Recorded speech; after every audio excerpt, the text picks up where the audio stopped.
Hello everyone, आप सभी का स्वागत है आपके अपने यूट्यूब चैनल विशाल गौतम 783 पर। आज है 4 जून 2024 और आज की इस वीडियो में मैं आपके लिए लेकर आया हूँ 4 जून 2024 के डेली करंट अफेयर्स के कुछ इंपॉर्टेंट क्वेश्चंस। अगर आप किसी भी एग्जाम की तैयारी कर रहे हैं तो ये वीडियो आपके लिए काफ़ी ज़्यादा इम्पोर्टेंट रहने वाली है। अगर आप इस चैनल पर पहली बार आए हैं तो चैनल को सब्सक्राइब कर लीजिए और साथ ही बेल आइकन को भी ऑल पर प्रेस कर लीजिए, ताकि जब भी मैं कोई नई वीडियो अपलोड करूं तो सबसे पहले आप उस वीडियो को देख पाएँ। और आज की इस वीडियो की PDF फाइल आपको हमारे टेलीग्राम चैनल पर मिल जाएगी और टेलीग्राम चैनल का लिंक आपको इस वीडियो के डिस्क्रिप्शन में मिल जाएगा, तो आप वहां से इस टेलीग्राम चैनल को ज्वाइन कर सकते हैं। तो चलिए चलते हैं आज के अपने टॉपिक की ओर। पिछली वीडियो में हमने जाना था national asset reconstruction company limited के MD और CEO के रूप में किसे नियुक्त किया गया है। तो इस क्वेश्चन का सही आंसर था P संतोष। DRDO ने स्वदेशी रूप से विकसित anti radiation missile Rudra M2 का सफल परीक्षण कहाँ किया है। सही आंसर है उड़ीसा में। वर्ष 2024 में रिलायंस इंडस्ट्रीज द्वारा भारत के पहले मल्टी मॉडल लॉजिस्टिक्स पार्क का निर्माण कहाँ शुरू किया जाएगा। तो चेन्नई में। किसने खुदरा निवेशकों के लिए सरकारी प्रतिभूतियों में व्यापार करने के लिए प्रवाह पोर्टल लॉन्च किया है। तो सही आंसर है इसका RBI बैंक। किसे स्थिरता प्रयासों के लिए CSR चैंपियन पुरस्कार 2024 से सम्मानित किया गया है। सही आंसर है पावर फाइनेंस कॉरपोरेशन। नॉर्वे शतरंज टूर्नामेंट 2024 में महिला एकल का खिताब किसने जीता है। तो ये जीता है R वैशाली ने। मई 2024 में शैवाल की नई प्रजाति ओडोक्लेडियम सहाद्रिकम की खोज कहाँ हुई है। तो ये हुई है केरल में। एशियाई पंजा कुश्ती चैंपियनशिप 2024 का आयोजन कहाँ किया गया है। ताशकंद में। विदेश मंत्रालय ने किसे कैमरून में भारत का अगला उच्चायुक्त नियुक्त किया है। विजय खंडूजा को। सत्यदीप गुप्ता ने एक ही मौसम में माउंट एवरेस्ट और माउंट लोत्से पर चढ़ाई की है। ये किस राज्य से है। तो ये है उत्तर प्रदेश से। सऊदी प्रो लीग 2024 के एक सीजन में सबसे ज़्यादा गोल करने वाले खिलाड़ी कौन बन गए हैं। Cristiano Ronaldo. साइबर सुरक्षित भारत पहल के अंतर्गत 44वां CISO प्रशिक्षण कार्यक्रम कहाँ शुरू हुआ है। नई दिल्ली में। उत्तर प्रदेश के किस शहर में भारत का पहला शहरी रोपवे अगस्त 2024 तक बनकर तैयार हो जाएगा। वाराणसी। गोल्डमैन सैक्स ने 2024 के लिए भारत की GDP कितने प्रतिशत रहने का अनुमान लगाया है। 6.7%। कैंपिफ्लेई ग्रेई जो हाल ही में समाचारों में देखा गया किस देश में स्थित एक सक्रिय ज्वालामुखी है। इटली में। तो हमारा आज का पहला क्वेश्चन है किसे विश्व पशु स्वास्थ्य संगठन के महानिदेशक के रूप में नियुक्त किया गया है। सही आंसर है इमैनुएल सोबेरन को। डॉक्टर इमैनुएल सोबेरन को 2024 से 29 के कार्यकाल के लिए विश्व पशु स्वास्थ्य संगठन यानी WOHA के महानिदेशक के रूप में चुना गया है। डॉक्टर सोबेरन ने डॉक्टर मोनिक एलोवेट का स्थान लिया है, जिन्होंने 8 साल का प्रभावशाली कार्यकाल पूरा किया है। अब हम बात करें विश्व पशु स्वास्थ्य संगठन की, तो इसकी स्थापना 1924 में हुई थी। मुख्यालय फ्रांस पेरिस में है और सदस्य देश हैं 182। नेक्स्ट क्वेश्चन है किसे sustainability champion editors choice award 2024 से सम्मानित किया गया है। तो इस क्वेश्चन का सही आंसर है ऑप्शन A REC लिमिटेड को। केंद्रीय सार्वजनिक क्षेत्र के उद्यमों के लिए आउटलुक प्लैनेट सस्टेनेबिलिटी शिखर सम्मेलन और पुरस्कार 2024 में ग्रामीण विद्युतीकरण निगम ने sustainability champion editors choice award का पुरस्कार जीता है। केंद्रीय सार्वजनिक क्षेत्र के उद्यमों के लिए पहले आउटलुक प्लैनेट सस्टेनेबिलिटी शिखर सम्मेलन और पुरस्कार 2024 का आयोजन गोवा में हुआ था।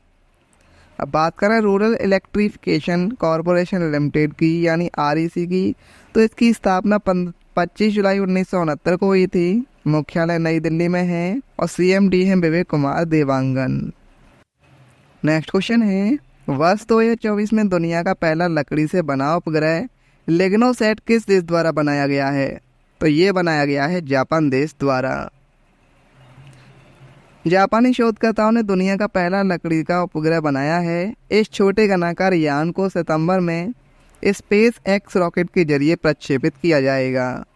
क्योटो विश्वविद्यालय और लकड़ी काटने वाली कंपनी सुमितोतो और एंट्री के वैज्ञानिकों द्वारा विकसित प्रायोगिक उपग्रह का प्रत्येक पक्ष केवल 10 सेंटीमीटर का है। मैग्नोलिया की लकड़ी से बने और लिग्नोसैट नाम के इस उपग्रह को अगले सप्ताह अंतरिक्ष एजेंसी जाक्सा को सौंपने की योजना बनाई है। जापान की राजधानी है टोक्यो, मुद्रा है येन, प्रधानमंत्री हैं फुमियो किशिदा। नेक्स्ट क्वेश्चन है, वर्ष 2024 में लोकपाल के सचिव के रूप में किसे नियुक्त किया गया है? सही आंसर है ऑप्शन बी, प्रदीप कुमार त्रिपाठी को। वरिष्ठ आईएएस अधिकारी प्रदीप त्रिपाठी को लोकपाल सचिव नियुक्त किया गया है। 1987 बैच के आईएएस त्रिपाठी फिलहाल कैबिनेट सचिवालय में समन्वय सचिव हैं। वे 23 जून को अपनी सेवानिवृत्ति तक अपनी नई भूमिका संभालेंगे और अनुबंध के आधार पर 2 साल तक अतिरिक्त पद पर बने रहेंगे। लोकपाल की स्थापना 19 मार्च 2019 को हुई थी और इसका मुख्यालय नई दिल्ली में है। नेक्स्ट क्वेश्चन है, वर्ष 2024 में इस्पात पर अंतर्राष्ट्रीय सम्मेलन का आयोजन कहाँ किया गया है? सही आंसर है ऑप्शन सी, रांची में।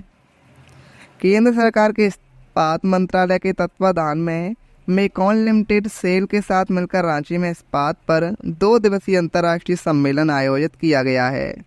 इस सम्मेलन का उद्देश्य इस्पात उद्योग के प्रतिभाशाली लोगों और अग्रणी हितधारकों को एक साथ लाना है, जिसमें प्रौद्योगिकी प्रदाता, इस्पात उत्पादक, निर्माता, शिक्षाविद और अन्य लोग शामिल हैं।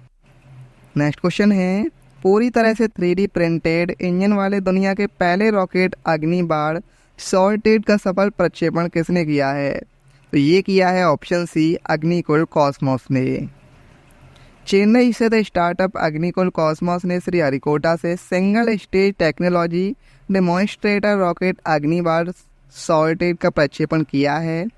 सॉर्टेड में दुनिया के पहले single piece 3D printed engine का इस्तेमाल किया गया है। यह ऐसा पहला प्रक्षेपण था जिसमें गैस एवं तरल यानी दोनों प्रकार के ईंधन का इस्तेमाल किया गया है। नेक्स्ट क्वेश्चन है, मई 2024 में बहुराष्ट्रीय अभ्यास रेड फ्लैग 24 का आयोजन किस देश में किया गया है?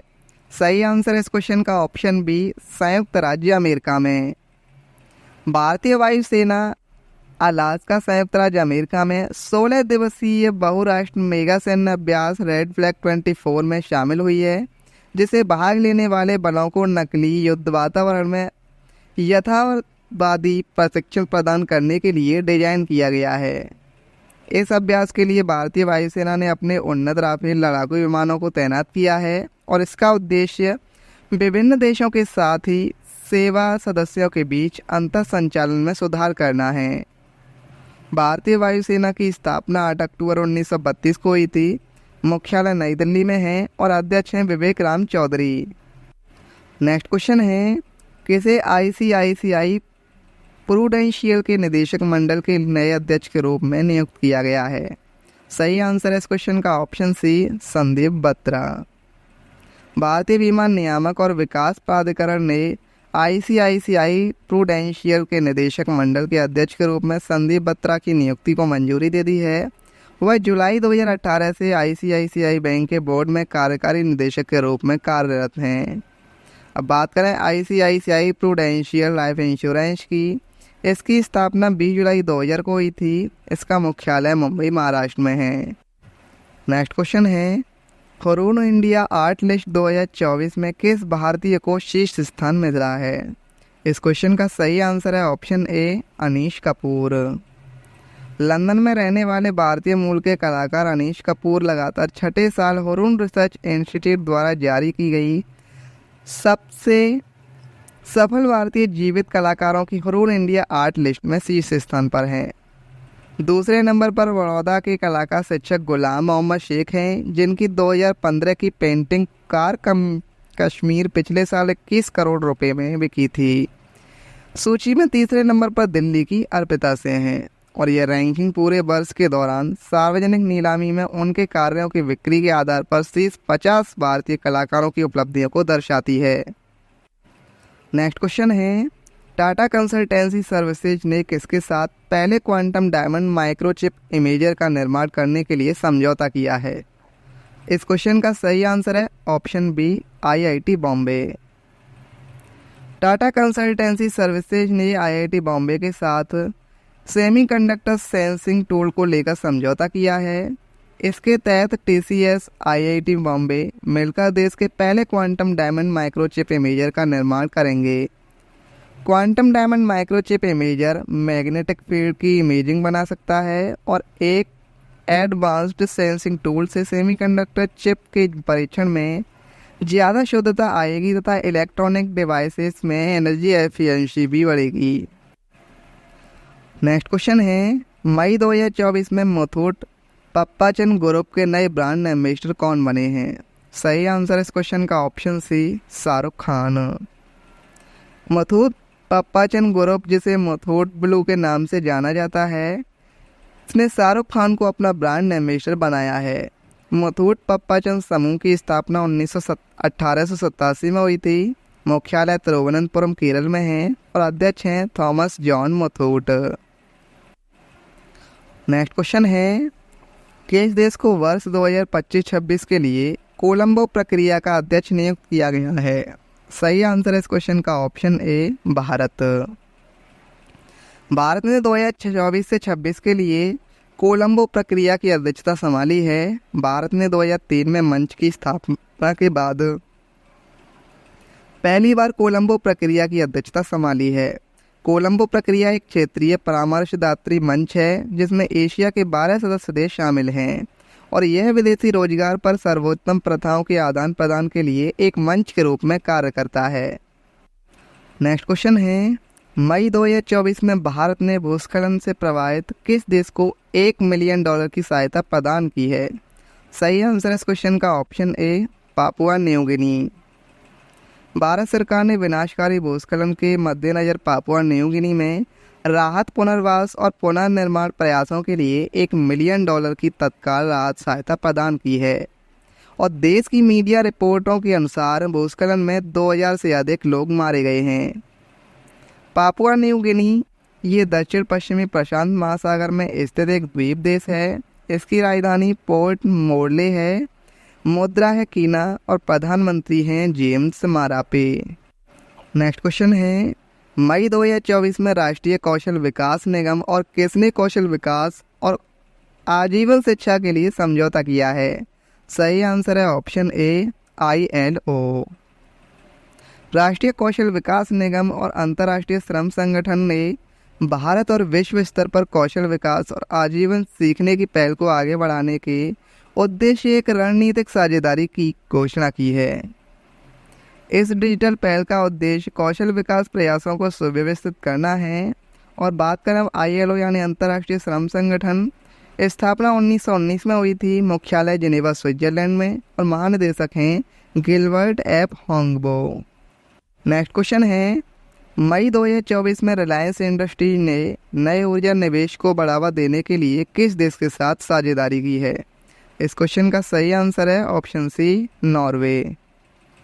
रिलायंस इंडस्ट्रीज ने नए ऊर्जा निवेश को बढ़ावा देने के लिए नॉर्वे के नेल के साथ साझेदारी की है और यह समझौता कंपनी को भारत में नेल के अल्कलाइन इलेक्ट्रोलाइजर के लिए एक विशेष लाइसेंस प्रदान करता है और वैश्विक स्तर पर निजी उद्देश्यों के लिए नॉर्वे की कंपनी के अल्कलाइन इलेक्ट्रोलाइजर का निर्माण करने की भी अनुमति देता है। अब स्टैटिक जीके को देखें तो भारत के मूल संविधान में कुल कितनी अनुसूचियाँ थीं? 8 और वर्तमान में कितनी हैं? 12। मूल संविधान में कुल कितने अनुच्छेद और कितनी अनुसूचियाँ थीं? तो ये थीं 395 अनुच्छेद और 8 अनुसूचियाँ थीं। भारतीय संविधान का कौन सा भाग संविधान की आत्मा कहलाता है? उद्देशिका। किस संशोधन के द्वारा भारतीय संविधान की उद्देशिका में संशोधन किया गया था? 42वें संविधान संशोधन के द्वारा। भारतीय संविधान किस प्रकार की नागरिकता प्रदान करता है? एकल नागरिकता। भारतीय संविधान में एकल नागरिकता का प्रावधान किस देश से लिया गया है? ब्रिटेन से। संविधान के किस अनुच्छेद के अंतर्गत अस्पृश्यता का उन्मूलन किया गया है? अनुच्छेद 17। राज्य के नीति निर्देशक सिद्धांतों में कौन सा अनुच्छेद अंतर्राष्ट्रीय शांति और सुरक्षा के संवर्धन से संबंधित है? तो ये है अनुच्छेद 51। भारत के राष्ट्रपति को उसके कार्यकाल की समाप्ति से पूर्व किस प्रकार पद से हटाया जा सकता है? महाभियोग द्वारा। भारत के राष्ट्रपति को उसके पद से हटाने के अधिकार किसे प्राप्त है? संसद को। अनुच्छेद 61 के अंतर्गत राष्ट्रपति पर महाभियोग संसद के किस सदन द्वारा प्रारंभ किया जा सकता है? संसद के किसी भी सदन द्वारा। राज्यसभा का सभापति कौन होता है? उपराष्ट्रपति। और भारत का राष्ट्रपति अपना त्यागपत्र किसको संबोधित करके देता है? उपराष्ट्रपति को। केंद्र सरकार का प्रमुख कौन होता है? तो ये होता है प्रधानमंत्री।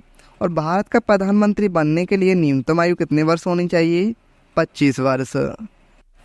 पिछली वीडियो में मैंने आपसे एक क्वेश्चन पूछा था कि किसने खुदरा निवेशकों के लिए सरकारी प्रतिभूतियों में व्यापार करने के लिए प्रभा पोर्टल लॉन्च किया है? इस क्वेश्चन का सही आंसर था ऑप्शन बी, आरबीआई बैंक। अब आपके लिए आज का क्वेश्चन है, वर्ष 2024 में इस्पात पर अंतर्राष्ट्रीय सम्मेलन का आयोजन कहाँ किया गया है? इस क्वेश्चन का सही आंसर आपको कमेंट में बताना है। अगर आपको ये वीडियो आज की हेल्पफुल लगी हो तो आप इस वीडियो को अपने दोस्तों के पास ज़रूर शेयर करना। और अगर आप इस चैनल पर पहली बार आए हैं तो चैनल को भी सब्सक्राइब जरूर कर लेना। तो चलिए चलते हैं। जय हिंद, जय भारत, वंदे मातरम।